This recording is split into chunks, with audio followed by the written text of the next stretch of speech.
Hello প্রিয় শিক্ষার্থী বন্ধুরা, আজ আমরা 22-এর ভেনচিত্রটি ক, খ, গ এই তিনটি বিষয় সমাধান করব। প্রথমে আমরা ভেনচিত্রটা দেখে নিই। ভেনচিত্র ইউ, আমাদের এই আয়তের ভিতরে যেটা আছে সবগুলো হচ্ছে আমাদের ইউ। এ বি সি এই তিনটে মিলে হচ্ছে আমাদের ইউ, অর্থাৎ একটা দুইটা তিনটা বৃত্ত আছে। এই তিনটা হচ্ছে আমাদের প্রথম বৃত্তটাকে এ দ্বারা প্রকাশ করছে, দ্বিতীয় বৃত্তটাকে বি দ্বারা প্রকাশ করছে এবং তৃতীয় বৃত্তটাকে সি দ্বারা প্রকাশ করছে। এবং এই যে ফাঁকা অংশটুকু রয়েছে জাস্ট এটা হলো আমাদের 8, আর পুরো আয়তকারটা হচ্ছে আমাদের ইউ। তো প্রথমে ক নম্বরে কি বলেছে? ক নম্বরে বলেছে বি সেটকে সেট গঠন পদ্ধতিতে প্রকাশ করো। বি সেটটি, আমরা যদি প্রশ্নের এই ভেনচিত্রটি লক্ষ্য করি আমরা দেখতে পাবো বি সেট। বি বৃত্তটা কোনটা? এই যেইটা, এই পুরোটা হচ্ছে আমাদের বি বৃত্ত। আর এই বি বৃত্তের ভিতরে কোনটা রয়েছে? এই যে এতটুকু রয়েছে 7, এই যে এতটুকু রয়েছে 5, আর জাস্ট এতটুকু রয়েছে 3, আর এতটুকু রয়েছে 2। এই 4টা খণ্ড মিলে তৈরি হয়েছে কি আমাদের বি। এই 4টা খণ্ড মিলে তৈরি হয়েছে কি বি। তাহলে আমরা বি কে লিখতে পারি কেমনে? আমরা বি কে লিখতে পারি এভাবে, বি সমান হইতেছে এই যে বি সমান 2, 3, 5, 7। তার আগে আমরা দেখে নিব আমাদের যে এই যে ইউ রয়েছে, জাস্ট এটা কি এই যে ইউ, জাস্ট এই ইউটা আমরা লিখে নিব। এই আয়তকারের ভিতরে কোন কোন জিনিস রয়েছে আমরা দেখতে পাবো। এই যে ভেনচিত্র হতে আমরা দেখতে পাবো যে ইউ সমান আছে 1, 2, 3, 4, 5, 6, 7, 8। এই কয়েকটা সংখ্যা রয়েছে এই ইউ এর ভিতরে। এবং বি রয়েছে কোনটা? এই যে বি, এই যে 4টা অংশ মিলে 7, 5, 3, 2, এই 4টা মিলে হইতেছে আমাদের বি। এখন আমাদের সেট গঠন পদ্ধতিতে প্রকাশ করতে বলছে, তাহলে বি সমান হইতেছে, একটু লক্ষ্য করলে তোমরা দেখতে পাবে যে 2, 3, 5, 7 হইতেছে মৌলিক সংখ্যা। আর এক একটা সংখ্যাকে আমরা কি দ্বারা প্রকাশ করি? এক্স দ্বারা প্রকাশ করি।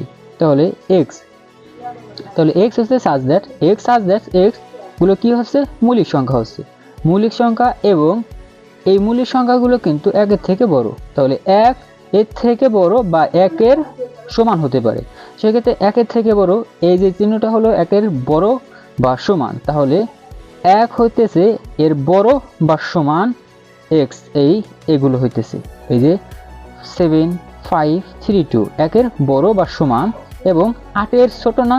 হ্যাঁ, 7ও ছোট, 5-এ ছোট, 2ও ছোট, 3ও ছোট, 8-এর ছোট বা সমান হবে আমাদের। তাহলে কয়ের সমাধান হয়ে গেল।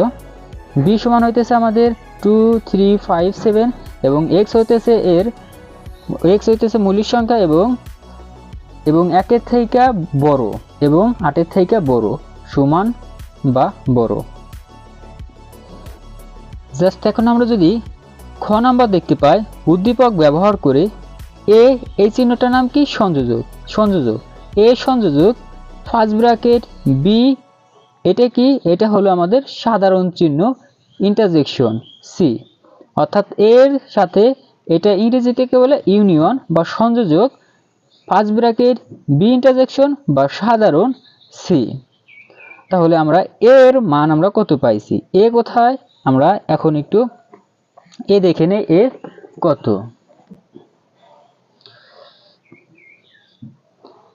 এ সমান হইতেছে আমাদের এই যে এই চিত্রটা একটু দেখি। এ হইতেছে আমাদের এই যে 1, 2, 3, 4, এটা হইতেছে আমাদের কি এ। বি হইতেছে কোনটা আমাদের? এই যে এতটুকু এই বৃত্তটা। তাহলে 2, 3, 5, 7 হইতেছে আমাদের বি। সেক্ষেত্রে বি হইতেছে আমাদের কত?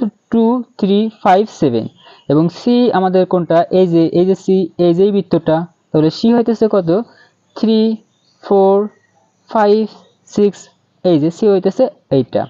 এখন আমরা যদি এটা সমাধান করি, এখন বি বি এর সাথে কি রয়েছে, B intersection C, B intersection C. তাহলে আমরা ইন্টারজেকশন, এই যে ইন্টারজেকশন মানে সাধারণ, যেটা উভয় সেটের ভিতর আছে সেইটাই আমাদের নিতে হবে। যেমন এইটা 2 আছে, 3 আছে, 5 আছে, 7 আছে, এবং 3 আছে, 4 আছে, 5 আছে, 6 আছে। সেক্ষেত্রে উভয়ের ভিতরে এই যে এটার ভিতরে 3 আছে, এটার ভিতরে 3 আছে, জাস্ট আমরা এই জন্য 3 নিছি। এটার ভিতরে 5 আছে, এটার ভিতরে 5 আছে, জাস্ট আমরা 5 নিছি। আর অন্য কোনো সংখ্যা দুইটার ভিতরে নাই, জাস্ট তাহলে এটার ভিতরে আমাদের ইন্টারজেকশন হচ্ছে 5 3। এখন এই যে ইউনিয়ন বা এটা সংযোজক, মানে দুইটা যোগ করতে হবে। সেক্ষেত্রে এটার ভিতর থাকলেও যেটা থাকবে সেটা নিবই, তো এটার ভিতর যেটার ভিতর নাই সেটাও নেবো। সেক্ষেত্রে 1 আছে 1 নিছি, 2 আছে 2 নিছি, 3 আছে 3 নিছি, 4 নাই কিন্তু 4 আমরা নিছি কারণ সংযোজক, যেটা থাকবে সেটাও নেব আর যেটা থাকবে না সেটাও নিব। 5 আছে এই জায়গা 5 নিছি, 7 আছে 7 আছে, তাহলে সংযোজক হতেছে আমাদের এই যে এইটা। তাহলে এ সংযোজক সি, এখন এ সংযোজক সি আগের মতোই 1 আছে 1 নিছি, 2 আছে 2 নিছি, 3 আছে এই যে 3 নিছি, 4 আছে 4 নিছি, এই জায়গাও যা যা আছে তাই তাই লিখে দেব। এই যে 6 আছে এই জায়গা 6 নিছি, 5 আছে 5 এই জায়গা লিখে দিছি। এখন বাম পক্ষ, এখন এটা আমরা বাম পক্ষ করতেছি এ সংযোজক। আগে আমরা দেখে নিলাম যে এইগুলো করে কি কি তৈরি করতে হবে। তাহলে বাম পক্ষ সমান হইতেছে কত, এ সংযোজক ফার্স্ট ব্র্যাকেট বি সংযোজ ইউনিয়ন না, এটা ইন্টারজেকশন সি। সেক্ষেত্রে হইতেছে এই যে আমরা এর সংযোজক, আমরা এই যে এই সংযোজক করে কত পাইছি, এই সংযোজক করে পাইতেছি আমরা হলো 1 2 3 4 এবং সংযোজক 5 3 আমরা পাইতেছিল 1 2 3 4 5। ডান পক্ষ, এখন ডান পক্ষ আমরা দেখতেছি কোনটা, এই যে ডান পক্ষে যে প্রশ্নটা ছিল, ডান পক্ষে যেটা ছিল সেই প্রশ্নটা সেটা হলো সম্পত্তি যাচাই করে, এই যে এটা ফার্স্ট ব্র্যাকেট ছিল এ সংযোজক বি এবং এই যে সাধারণ ইন্টারজেকশন যে চিহ্নটা রয়েছে এটা, এবং ফার্স্ট ব্র্যাকেট এ সংযোজক সি। এই সমস্যাটার সমাধান। তাহলে আমরা পাইতেছি কোনটা, এর মান পাইছি আমরা কোনটা 1 2 3 4 5 7 এবং এর মান পাইছি কোনটা 1 2 3 4 5 6। তাহলে আমরা যে পাইতেছি এটার ভিতরে যে সাধারণ যে উপাদানগুলো পাইতেছি সেটা হলো আমাদের 1 যা এটার ভিতরেও আছে, 2 এটার ভিতরেও আছে, 3 এটার ভিতরেও আছে, 4 এটার ভিতরে আছে, এটার ভিতরে উভয়ের ভিতরেই আছে, 5 এটার ভিতরে আছে, এটার ভিতরে উভয়ের ভিতরে আছে, কিন্তু 6 এটার ভিতর নেই, এটার ভিতরে আছে, আবার 7 এটার ভিতরে আছে, এটার ভিতরে নেই, জাস্ট এই জন্য 6 7 নিব না। অর্থাৎ এই চিহ্নটা, এই সাধারণ চিহ্নটা শুধু দুইটার ভিতরে থাকলে নিব, আর এই যে সংযোজক সেট যদি নাও থাকে তাহলে নিতে হবে আমাদের, ওর ভিতরে আছে এর ভিতরে নাই, জাস্ট তাহলে নিতে হবে এই যে সংযোজকের ক্ষেত্রে।